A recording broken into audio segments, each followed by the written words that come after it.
This is KM Wyland, and you're listening to the 150th episode of the Wordplay Podcast. This week I reached that long-awaited finish line on the last of this round of edits on Dreamlander. I've launched it on its cyberspace journey to my editor and a couple critters, and I'm breathing a big whoosh of relief.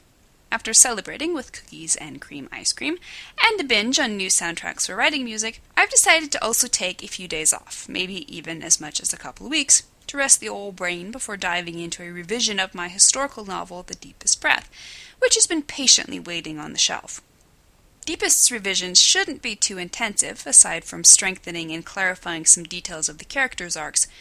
I am contemplating switching it from third-person present tense to third-person past tense, so that could turn it into a bigger project than I had anticipated. At any rate, I feel like I need a little time to recharge my batteries before diving into another edit. The question is, what is an obsessive, one-track-minded writer type supposed to do when she's not writing? Don't betray your character in your climax. The latest post in the video series on my blog uses Cecil B. DeMille's classic film, The Ten Commandments, to discuss the problems of focusing on spectacle rather than character in the third act. You can watch the video on my blog at wordplay-kmwyland, that's weiland.blogspot.com. New videos are posted every Wednesday. And now, I hope you enjoyed this week's podcast, How Routines Can Save and Ruin Your Writing.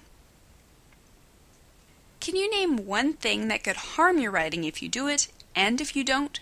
Writing routines might not be the first answer to pop to mind, but nothing affects our writing more than the routine, or lack of one, with which we implement our writing into our day. Unfortunately, if we don't approach routines with just the right mindset, they can cause more harm than good. Let's take a look at some of the pros and cons of both routines and the lack of them. The routine, I need my routine approach. Some writers thrive on routines. These uber-organized folks show up at their desks at the same time every day, channeling Peter DeVries' famous statement that he writes, "When I'm inspired, and I see to it that I'm inspired at 9 o'clock every morning." They run through the same set of warm-up steps, use the same pen and notepad, drink the same brand of coffee, and wear the same pair of lucky socks. The pros of routines. Pro number 1. Maximized productivity. The very essence of a daily routine means you're going to be writing daily, and the fact that you have your routine organized into clearly established steps allows you to dispense with wasting time and instead get right down to business. Pro number 2. Enforced discipline. Routines encourage the discipline so crucial to any successful writing career. If we expect to gain the aforementioned productivity, we first have to show up at our desks every day and put words on paper. Establishing a set routine limits your excuses for avoiding that desk and that piece of paper. Pro number 3. Sustainable habits. Writing is hard, no question about it, and the hardest thing about writing is actually sitting down to do it. Those first words on a blank screen can be torture. But the longer we maintain a habit, the easier it becomes to keep maintaining it. Once you've shown up at your desk for 90 days straight and written something every single one of those days, the more likely you will be to sit down and write something on the 91st day. The cons of routines. Con number 1. Lack of flexibility. The fixed nature of routines and the habits that result can create an almost superstitious mindset in which we start believing we can't write anywhere but in our special corner of the coffee shop with our special purple pen while listening to a loop of the first 5 minutes of Beethoven's Seventh. Like Pavlov's dog, these things condition us to fall into the writing mindset. When suddenly the coffee shop closes down, our pen runs out of ink, and our MP3 player breaks, we can panic into believing we can't possibly write without them. Con number 2. Lack of spontaneity. Like the aids turned crutches listed above, our schedules can also inhibit our spontaneity. If writing time is 7 in the evening, every evening, we can end up ignoring the spontaneous call of inspiration earlier in the day. Maybe we're struck with a brilliant dialogue exchange in the middle of the afternoon. If we wait until 7 to write it down, we may well lose the freshness of the original idea. Con number 3. Dirty socks. I'm not kidding. those lucky socks get stinky fast. The routine, what routine approach.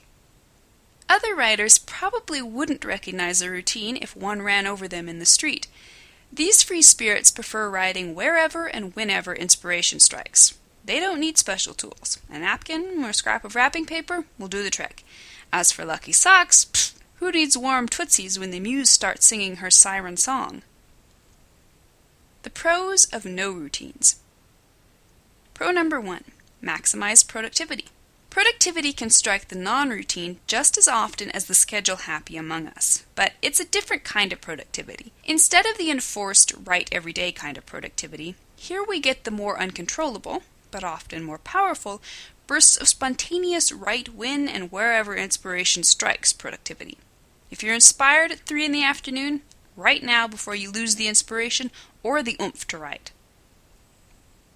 Pro number 2, mental elasticity. The less reliant we are on our physical surroundings or stimuli, the less likely we are to talk ourselves out of writing when everything's not just how we like it. The house is a mess because of a remodeling job? Right in the midst of the sawdust. A sick child interrupts your scheduled writing time? Right while he's in the tub. Pro number 3, added inspiration. The very fact that we're not writing in the same place at the same time every day means we're exposing ourselves to new stimuli. When we look up from the keyboard in need of some inspiration for the next paragraph, we often draw upon whatever we see. If we see the same thing every day, we're more likely to limit the scope of our possibilities. The cons of no routines. Con number 1, lack of productivity and discipline. Just as the freedom from routine can inspire us to write at any time of the day, it can also mean we end up writing only when we feel like it. As I've talked about in my audio presentation, Conquering Writer's Block and Summoning Inspiration, we can't sit around waiting for inspiration to find us. We have to get off our duffs and go after it with industrial-grade butterfly nets. Often, establishing a set writing time every day is the best way to get inspiration to come to us. Con number 2, lack of organization.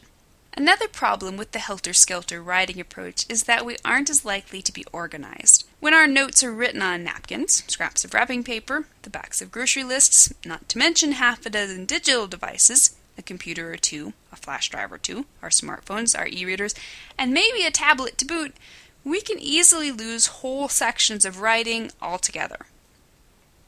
Con number 3, cold feet.